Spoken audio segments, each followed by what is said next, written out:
I'm 81 years old. I loved my husband for 50 years, but I only found peace after he died. That's the terrible, beautiful truth.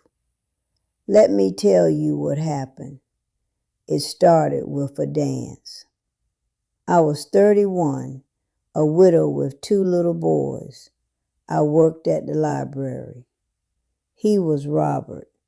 He had a laugh that filled the whole quiet room. He asked me for a book on stars. Then he asked me for coffee. Our first date, he talked about sailing the world. He made me feel alive again. When he kissed me, my gray world exploded into color. That color was so bright it blinded me.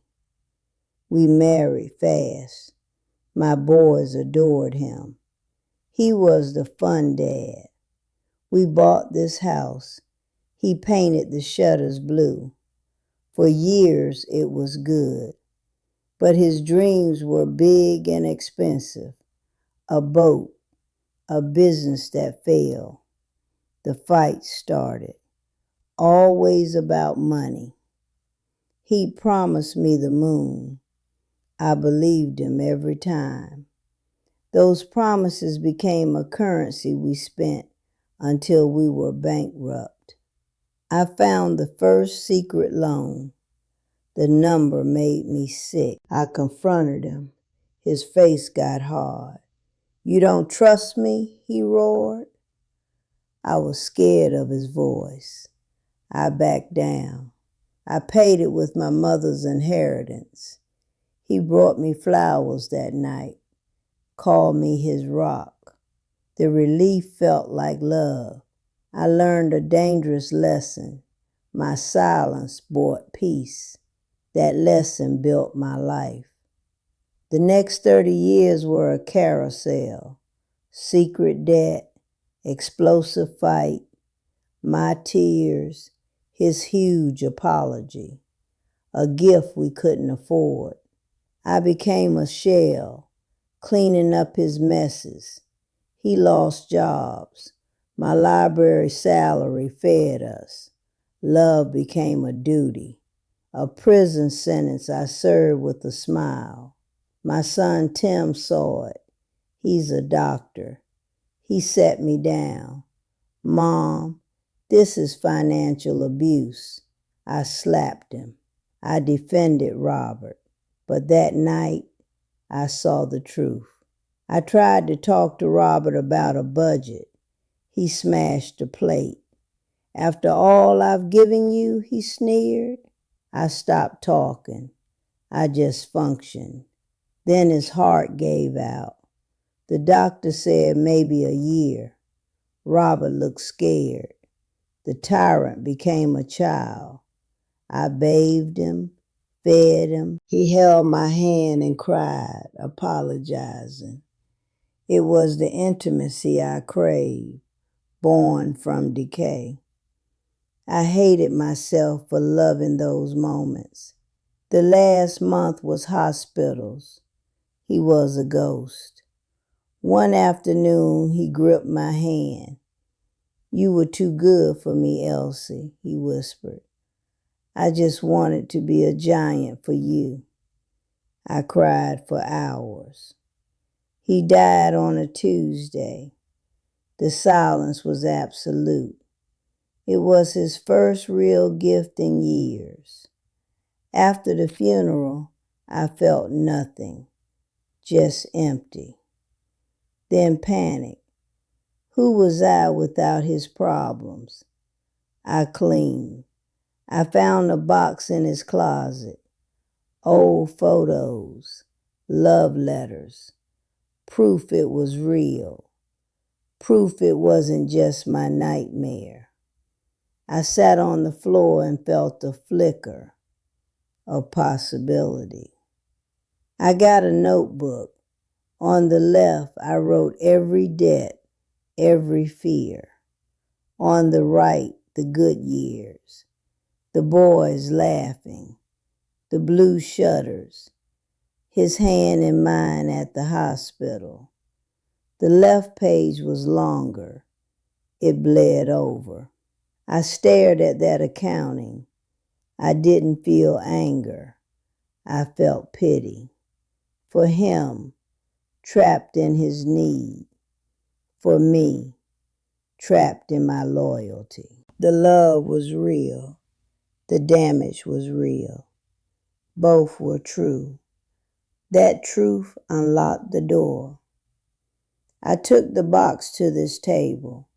I sorted it. I kept one photo of us young. I let the rest go. Then I called a travel agent. I booked a solo cruise to Alaska. Me, I chose for myself. When I hung up, a feeling washed over me so strong, I shook. It was peace, not quiet, the presence of myself. I loved him fiercely for 50 years, but I only met Elsie after he was gone. So here I am, an old woman with a new heart. If you're in your own quiet war, hear me. Look at your box. Sort it. Keep what serves the person you're becoming. Let the rest go. Your peace doesn't need anyone's permission. It just needs your own brave, trembling hands to claim it. Don't wait 50 years. Start now. Your table is waiting. Your table is waiting. And I'm sitting at mine. The travel brochures are spread out. Alaska, glaciers, whales. Things I only ever read about in books at the library. My heart is pounding like I'm a girl. I pick up the phone to call my son, Tim. My finger hovers over the buttons. What will he think? His crazy old mother running off alone. But I press the numbers. Mom, everything okay? His voice is tight, always ready for bad news. I'm going on a trip, I say. The words feel foreign in my mouth. A pause. A trip? With who? Just me. A cruise to Alaska. The silence on the line is so long, I think we got disconnected. Then I hear a sound. Is he crying? Mom, he says, his voice thick. That's the best news I've heard in 30 years. We talk. He helps me pick a cabin. He doesn't say I told you so. He just says he's proud. When I hang up, I look at Robert's empty chair. I expect to feel guilt, a sharp, familiar pain, but it doesn't come. Instead, I feel a tiny spark of pride too, for me. The next week, I go shopping. I need a coat, a real warm coat. I'm in the department store, feeling the sleeves of a waterproof jacket, when a man's voice booms behind me. Elsie? Elsie, is that you? I turn. It's Frank, an old friend from the library, retired years ago. He's with his wife, Carol. They look easy, happy. We heard about Robert, Frank says, his face soft. We're so sorry. Thank you, I say, the automatic response. Cal touches my arm. It must be so hard after all those years. And I just say it.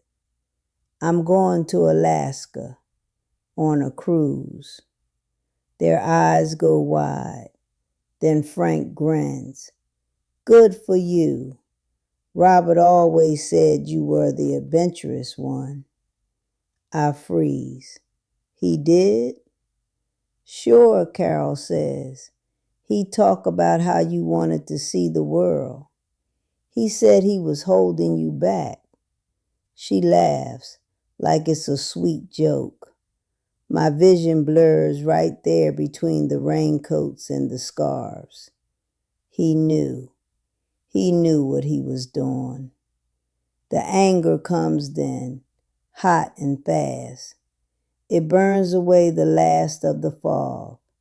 He saw the real me, the one who wanted to sail, and he built a cage around her. He called it love.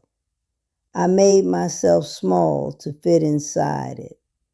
I buy the coat. I walk out to my car and I scream. I scream into the steering wheel until my throat is raw. For the girl who believed in constellations. For the woman who paid the debts. For all the years I apologize for taking up space. Then I wipe my face. I start the car. I drive home. The house is quiet. But for the first time, the quiet feels like mine. The house was quiet, but for the first time, the quiet felt like mine. I walked to the hall closet. I pulled out the vacuum cleaner. I was going to clean his study, a room I'd avoided for months. I opened the door. The smell of his old pipe tobacco was still there. It hit me like a wall. I saw his desk, the ledger books. I sat in his chair.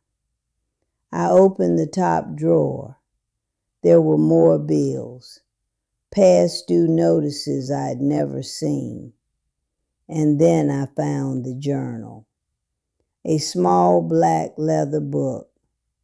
My hands went cold. I opened it. It wasn't a diary of dreams. It was a list. Dates, amounts, my name. Told Elsie about the boat loan. She believed the story about the investment. Another entry. Promised her a trip to Paris. She's so happy. Need to figure out the money later. It was all calculated. The apologies, the gifts, the stories. He was keeping score of his own lies. I felt the room spin. I'd given him my life, and he was taking notes. I started to laugh. It was a horrible, broken sound. Then I screamed. I screamed until my voice cracked. I threw the journal across the room. It wasn't a sickness. It was a choice. He chose to lie over and over, and I chose to believe him. That was my choice. I sat on the floor of his study, surrounded by the evidence of our mutual failure. I didn't cry. I was empty. I had loved a ghost. I had built a life on a story he was writing in a secret book. The cost was me. I had lost myself. I just sat there for a long time. Then I got up. I picked up the black journal. I didn't burn it. I put it in the recycling bin. It was just paper. It didn't define me anymore. The truth was the only thing left, and it was mine. The truth was the only thing left, and it was mine. Here's what I learned, sitting here with my one photograph and my ticket to Alaska. I was wrong about what love required. I thought it meant disappearing. I thought being a good wife meant my dreams got folded up and put in a drawer so his could shine brighter. When he promised the moon, I should have said, "That's lovely, but let's pay the electric bill first." When his voice got hard, I should have walked away until it softened. Love shouldn't make you afraid. Love shouldn't cost you your name. I lost Elsie for 50 years because I believed love was a sacrifice. It's not. Real love is a partnership where both people get to take up space, where a dream is something you build together, not a debt one person owes the other. And I was wrong about peace, too. I thought it was something he could give me by being quieter, by being better. I waited for his permission to be happy. That was my biggest mistake. My peace was never in his hands. It was always in mine, buried under all those years of yes, dear, and it's okay. I had to dig it out myself. That little black book, it was just proof of his prison, not the key to mine. The key was my choice to finally see it, and then to choose something else. So if you're listening to this, and you're my age, or any age, and you're in the middle of your own long accommodation, hear me. Don't perform your life for an audience of one. Don't confuse loyalty with captivity. Look at your own ledger. Is the left page bleeding over?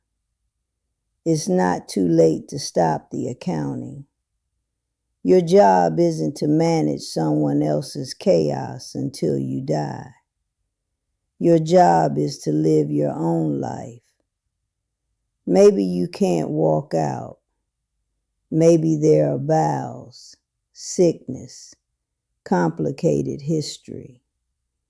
But you can start by claiming a thought, a desire, a tiny rebellion.